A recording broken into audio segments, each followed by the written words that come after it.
আমাদের chemistry of trading চ্যানেলে একটা নতুন ট্রেড অ্যানালিসিস ভিডিওতে আপনাদের স্বাগত।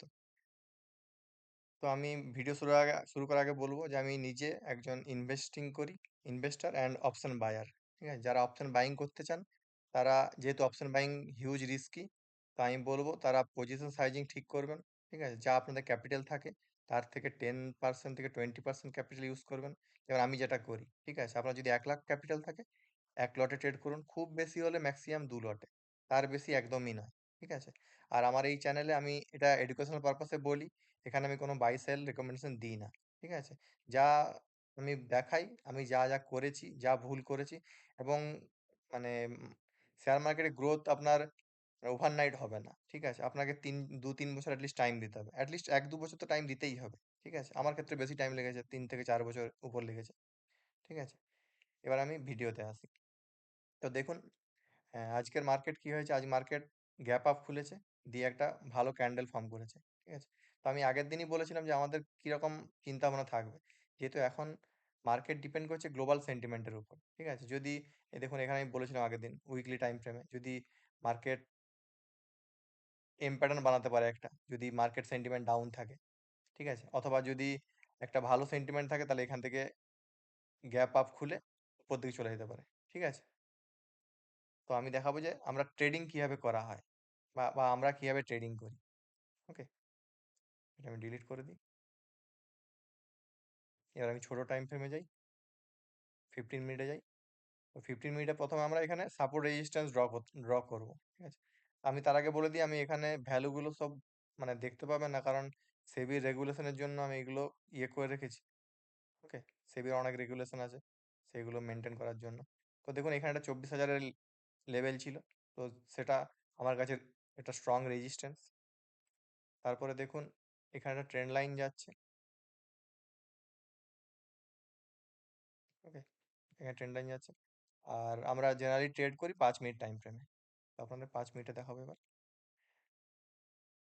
এবার দেখুন কি হয়েছে, এবার আজকে সকালে গ্যাপ আপ খুলে গেছে এখানে।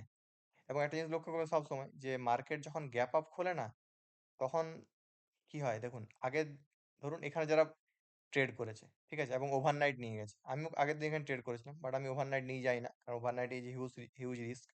তো ধরুন এখানে যারা বাই করেছে, ওকে, তারা এখানে হোল্ড করে নিয়ে গেছে, আজকে সকালে মার্কেট খুলতেই তারা কিন্তু ভালো প্রফিট পেয়েছে। ঠিক আছে, তো স্বাভাবিকভাবে তাদের কি থাকবে মাথায়, যে একটা আমি প্রফিট বুকিং করি, এত টাকা প্রফিট পেয়েছি। ঠিক আছে, তো সব জেনারেলি কি হয়, যখন গ্যাপ আপ খোলে, এটা বড়, ধরুন এটা 0.7%, একটা ইন্ডেক্সের ক্ষেত্রে 0.7% গ্যাপ আপ মানে একটা বড় গ্যাপ আপ। ঠিক আছে, তো এই সব ক্ষেত্রে কি হয়, একটা প্রফিট বুকিং আসে, এবং আগের দিনের একটা, ধরুন এখানে যে আগের দিনের আহ, এই যে এই গ্যাপটা ফিল করার চান্স থাকে। ঠিক আছে, ফিল করার পর আবার এখানে ফিল করে একটা ভালো ক্যান্ডেল বানিয়ে আবার উপরের দিকে যায়। ঠিক আছে, মার্কেট এইভাবে মুভ করে। আমিও সেই মতো কি করেছিলাম, যে এখানে হতে এই একটা ইয়ে করতে একটা দেখুন এম প্যাটার্ন আছে। ঠিক আছে, এবং ধরে আপনি যদি ভাবেন একটা ট্রেন্ড লাইনও ব্রেক করেছে এখানে।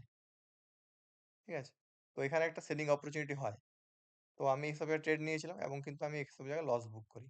এবং যদি এটা ভালো একটা, যদি এখানে এসে করতো এই 24,000 লেভেলে, যদি এম প্যাটার্ন করতো, তাহলে আমি আমি আপনাকে আগেই বলেছি যে আমি ফুল কোয়ান্টিটি ট্রেড করি যখন একদম প্রমিসিং লাগে, যে ধরুন মানে আমি ফুল রিস্ক নিই, যেমন আমার 4,000 টাকা রিস্ক থাকে ফার্স্ট ট্রেডে, সেকেন্ড ট্রেডে 2,000 টাকা রিস্ক।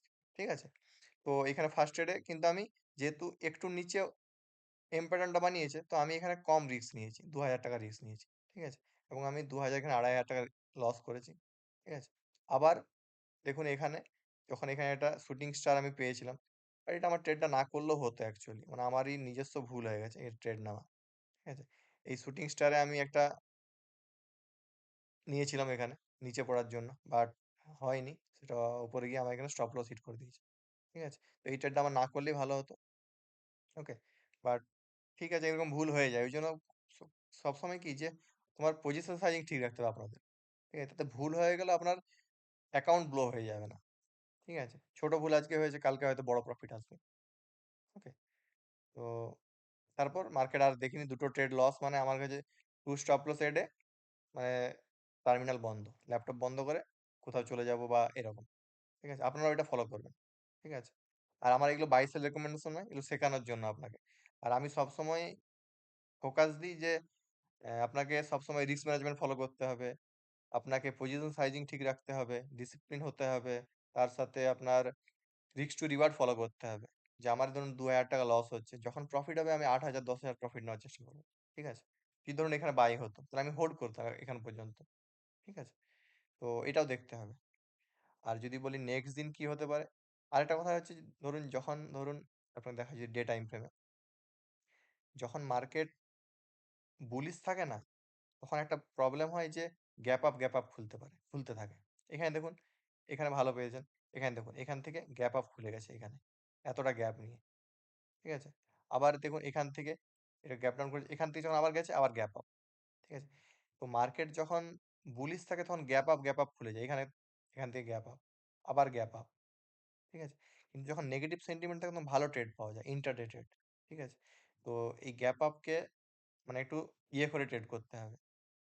যে মানে যদি গ্যাপ আপ না খোলে তাহলে ভালো ট্রেন্ড পাওয়া যাবে। যেমন ধরুন আমি যদি 15 মিনিটেই দেখাই,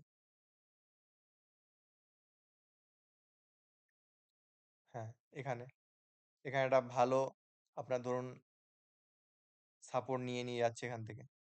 ১ মিনিট। হ্যাঁ, এখানে যদি ট্রেন্ড লাইন ড্র করি, ঠিক আছে? এখানে ধরুন এই যে সাপোর্ট নিচ্ছে, ঠিক আছে? এবং এটা রাউন্ড লেভেল। রাউন্ড লেভেলের উপর যদি এখানে ধরুন এটা যদি ফ্ল্যাট ওপেন হয়, ঠিক আছে? ভালো ক্যান্ডেলে যদি ব্রেক করে, তাহলে একটা ভালো মোমেন্টাম পাওয়া যেতে পারে। ঠিক আছে? এটা একটা ভালো আর যদি সাপোর্ট জোন হয়, তাহলে এখানে আবার সাপোর্ট জোন। যতক্ষণ ট্রেন্ড লাইন ফলো করবে, ততক্ষণ আমাদের কাছে ভালো। ঠিক আছে? এরকম ফলো করতে, করতে যদি যায়। ওকে? বা যদি এইভাবে এখানে সাইডওয়েজ হয়, এখানে ব্রেক করে, তাহলে একটা ভালো। আর যতক্ষণ না এটা একটা ভালো সাপোর্ট। ঠিক আছে? এর নিচে আমরা ভাবতে পারি কিছু। ঠিক আছে? বাট আমার মনে হয় না এর নিচে ছাড়া আর আমাদের নিচের কথা ভাবা উচিত। ওকে? আর উপরে হলে এখান থেকে। ঠিক আছে? তো রিস্ক ম্যানেজ করে প্ল্যান করবেন। তাহলে ভালো ট্রেড ক্যাপচার করতে পারবেন। আপনার যদি ভালো লেগে থাকে তাহলে লাইক, শেয়ার, সাবস্ক্রাইব করবেন। আর আমি ভেরিফাইড পিএনএল এভরি সানডেতে দেবো। আমার কি লস হয়েছে না প্রফিট হয়েছে। আমি লিঙ্ক দিয়ে দেবো। আপনি আপনার ব্রোকারের থ্রু দিয়ে খুলতে পারবেন। Thank you so much.